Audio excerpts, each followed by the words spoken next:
victory presented by Visit Saudi Al Ahly FC. نهنئ الحاصل على المركز الثالث في بطولة كأس العالم للأندية فيفا السعودية 2023 المقدمة من روح السعودية النادي الأهلي المصري.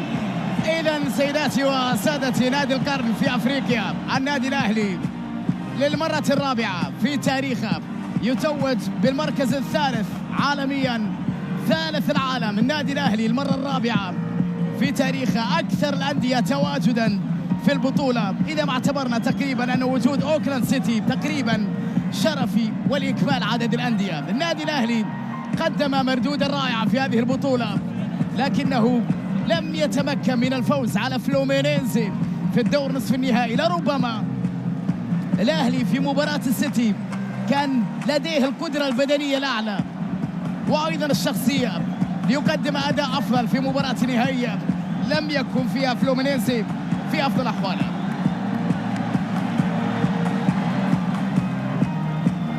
صورة نجوم النادي الأهلي ثالث العالم للمرة الرابعة تاريخيا، وبالتأكيد حب جمهور النادي الأهلي أن يكون الفريق في النهائي ضد مانشستر سيتي، لكنه لم يوفق، ونتمنى له مزيد من التوفيق في البطولات القادمة قاريا وعالميا.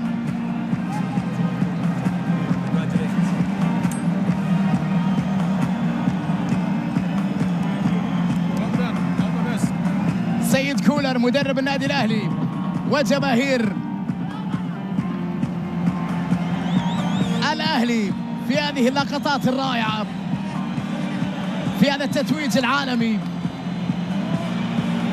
في هذا الجيل الرائع اللي المرة الثالثة يصل إلى المركز الثالث، والصورة تاريخية